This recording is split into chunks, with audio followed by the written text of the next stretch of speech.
Bumi semakin dipenuhi sama sampah. Lingkungan manusia udah tercemar parah.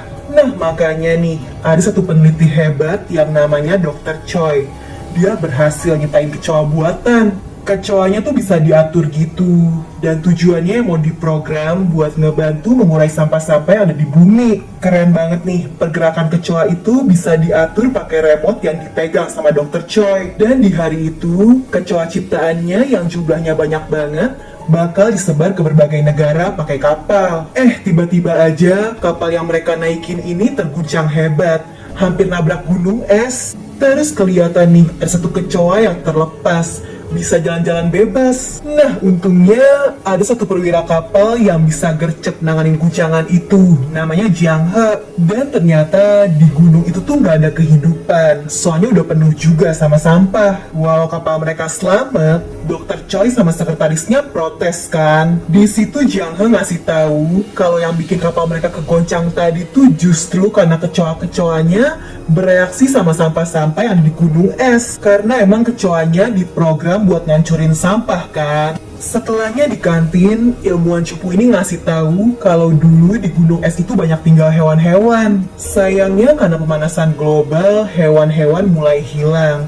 Kondisi lingkungan di sana juga semakin rusak. Lanjut ya, malamnya sekretaris si Dr. Choi maksa nih pengen masuk ke ruang kontrol. Diam-diam, ternyata dia tuh pengkhianat. Mata-mata dari negara lain. Dia diutus dengan rencana mau mengubah kecoa buatan itu jadi senjata mematikan. Baru juga mau beraksi, ada satu kecoa yang menggigit tangannya. Sekretaris ini jadi kesel, kecoa itu dia geprek. Sialnya, lihat dong, ruangan itu ternyata udah penuh sama kecoa. Sekretaris itu akhirnya jadi korban pertama guys, dimakan. Pengawal yang lihat CCTV langsung ngelaporin situasi itu ke Dr. Choi yang nyiptain kecoa-kecoanya kan. Gak lama, kecoa-kecoa yang jumlahnya banyak banget udah muncul juga dong di hadapan mereka. Mungkin kecoanya bisa lolos karena goncangan tadi. Dr. Choi sih santuy aja, soalnya dia megang remote yang bisa ngendaliin kecoa-kecoa itu kan. Sialnya entah kenapa, kecoanya udah nggak bisa diatur pakai remote lagi guys, panik nggak tuh?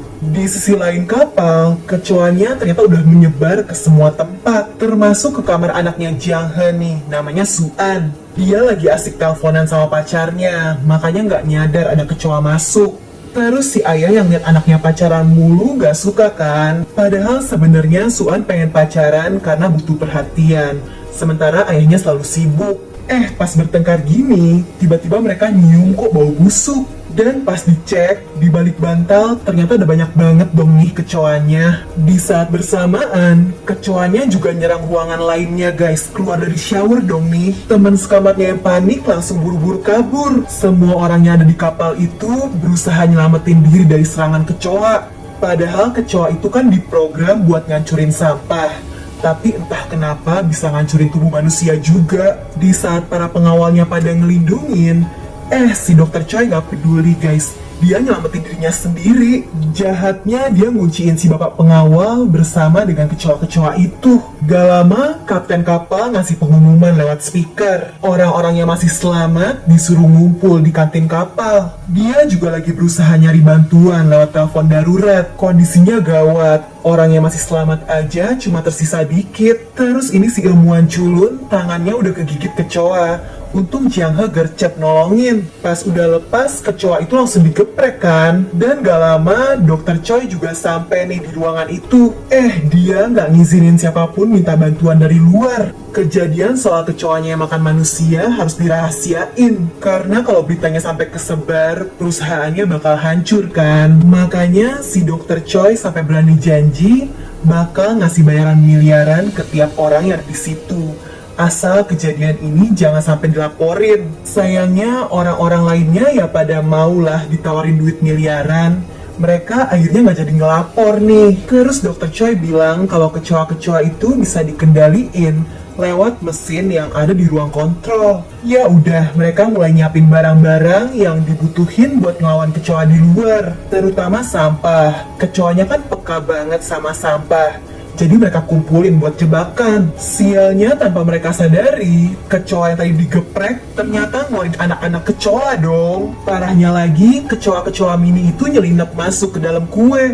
Kebetulan pria baju putih ini lapar kan, kuenya dia makan tuh. Kelihatan dong kecoanya gerak-gerak di dalam tubuhnya. Gak lama, gerombolan kecoa yang lain juga mulai masuk ke ruangan itu lewat lubang ventilasi. Orang-orang di situ langsung buru-buru kabur. Nyebelinnya, ibu ini nih, istrinya si kapten, malah pengen kabur sendiri. Gara-gara ribet, jadinya si ibu malah jatuh dan jadi inceran kecoa. Untungnya cowok ini gercep nolongin. Tapi jadinya malah dia guys yang jadi santapan kecoa, kasihan banget. Setelahnya Jiang He sengaja ngebikin gas di ruangan itu bocor supaya menghambat gerakan kecoanya. Ini si Suan malah balik lagi karena handphonenya jatuh. Padahal gerombolan kecoanya udah semakin dekat. Untungnya Jiang He gercep nolongin anaknya. Terus kapten kapal juga balik lagi buat ngebantuin. Bahkan karena kecoanya kebanyakan, si kapten minta Jiang He buat duluan aja. Dia ngorbanin diri karena nyesel sama keputusannya tadi yang gak ngelaporin semua ini. Nyawa orang-orang jadi dalam bahaya kan. Sementara si dokter Choi yang egois udah mau nutup pintu ruang kontrolnya. Untung di saat terakhir Jiang He masih bisa masuk nih. Setelahnya Jiang He jadi marah sama anaknya. Gara-gara si Suan ngambil handphone, mereka hampir gak selamat kan. Handphone itu langsung dibanting. Di belakang handphone itu ternyata ada foto dia sama almarhum ibunya. Makanya pas handphonenya jatuh, Suan sampai rela balik lagi. Di situ Suan juga ngungkapin kalau dia benci sama si ayah yang selalu sibuk. Dari dulu dia sama almarhum ibunya selalu kesepian. Ngedengar kekecewaan anaknya, Jiang He cuma bisa terdiam. Di sisi lain, aksesnya Dr. Choi ternyata ditolak sistem. Dia nggak bisa ngendaliin kecoa-kecoa ciptaannya lagi. Dan tiba-tiba aja dari luar, pintu ruang kontrolnya diketok-ketok sama si kapten. Anehnya, gerombolan kecoa nggak kelihatan guys. Makanya karena mencurigakan, pintunya nggak dibukain dulu. Istrinya si kapten yang udah nggak sabar nekat ngebukain pintu dong supaya suaminya bisa masuk. Bener aja, begitu masuk istrinya itu malah dilempar. Ternyata si kapten sebenarnya udah tewas guys, tapi dikendaliin sama kecoa-kecoa. Bahkan dokter Choi baru sadar kalau sumber masalahnya tuh ratu kecoa guys. Jadi ratu yang ngasih perintah kecoa-kecoa lainnya buat nyerang manusia. Di saat panik, ternyata si bapak pengawal yang kuat muncul guys buat nolongin. Ternyata dia masih hidup, tapi ya dia marah sama si dokter Choi yang udah egois, ngunciin dia sama para kecoa. Ngeliat kecoa-kecoa yang makin ngedeket, dokter Choi cuma bisa minta ampun. Dan si pengawal sadar, walaupun dia kesel, yang bisa ngatasin masalah kecoa ini ya yang nyiptainnya si dokter Choi. Makanya supaya si dokter tetap selamat, lagi-lagi bapak pengawal ini dong yang ngorbanin diri buat menghambat kecoanya. Lanjut ya, di ruangan ini Dr. Choi ngasih tahu kalau ratu kecoa itu sebenarnya kecerdasan buatan yang diciptain untuk kendaliin kecoa-kecoa lainnya.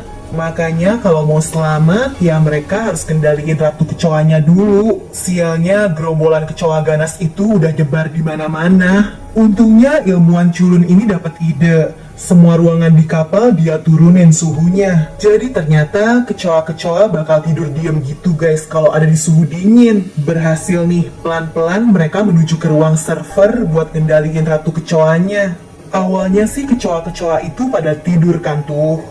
Tapi karena ngerasain suhu tubuh manusia yang hangat, ada beberapa kecoa yang kebangun. Ada satu kecoa yang jatuh ke cewek ini, langsung heboh kan tuh dia. Situasinya jadi kacau lagi. Malah tiba-tiba ada satu kecoa yang kesetrum dan bikin ruangan itu memanas lagi. Cewek ini minta si ilmuwan culun buat ngelindungin dia kan. Tapi pas udah ditolongin, jahat banget. Dia malah kabur sendiri. Gak lama, di depannya ada pintu kebuka yang isinya kecoa semua. Iya, cewek itu kena azab, makanya jangan egois. Nah, kali ini yang tersisa tinggal Dr. Choi, Jiang He, dan anaknya tuh si Suan. Sialnya lagi-lagi, aksesnya Dr. Choi ditolak sama sistem. Padahal kan dia penciptanya. Udah gitu komputer servernya tiba-tiba bikin pengaturan sendiri. Dan walau kabelnya udah dirusakin, anehnya komputer itu tetap nggak bisa mati. Gak lama gerombolan kecoa-kecoa itu ngumpul jadi satu dan ngebentuk tubuh seorang wanita.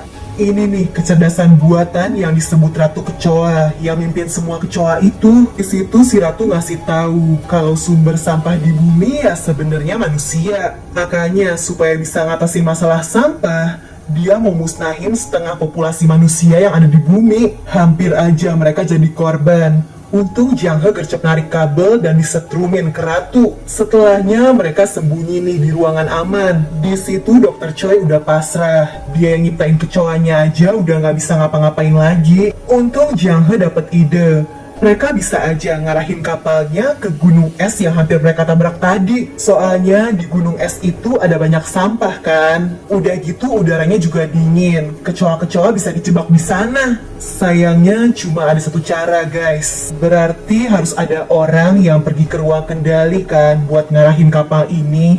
Cuma Jiang He yang bisa. Sementara kelihatan nih di CCTV, kecoa yang jumlahnya banyak banget udah kesebar di mana-mana. Jiang He mau ngorbanin dirinya, tapi Suan gak ngebolehin. Walau benci, sering berantem, dia tetap gak mau kehilangan ayahnya ini. Walau berat, Jiang He tetap mutusin buat pergi. Soalnya cuma ini satu-satunya cara buat nyelamatin Suan, anaknya, dan juga kehidupan manusia di bumi. Dengan berani, Jiang He sendirian ke ruang kendali kapal. Dia berusaha menghindar dengan ngebakar kecoa-kecoa itu. Sampai akhirnya dia berhasil sampai juga. Sayangnya kekuatan kecoa-kecoa ini terlalu besar guys. Jiang He sampai nggak bisa ngelawan lagi. Dengan penuh perjuangan, Jiang He akhirnya berhasil juga nih guys, nurunin jangkar dan bikin kapalnya ngarah ke gunung es. Bersamaan dengan itu, ruangan yang ditempatin Dr. Choi dan Suan kemasukan air. Makin lama makin tinggi dan mereka hampir tenggelam.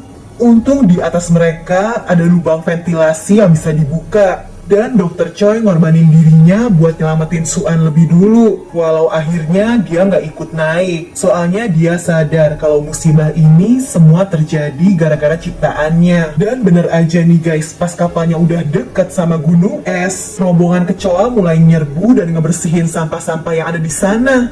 Abis itu kecoanya pada mati guys, karena mereka nggak bisa bertahan kan di suhu yang dingin banget. Dan ajaib guys, setelah sampahnya bersih, di gunung es kelihatan ada kehidupan lagi. Setelahnya, Suan yang berhasil selamat hidup untuk nyelamatin lingkungan. Dia ngajarin anak-anak buat peduli sama lingkungan dan gak buang sampah sembarangan.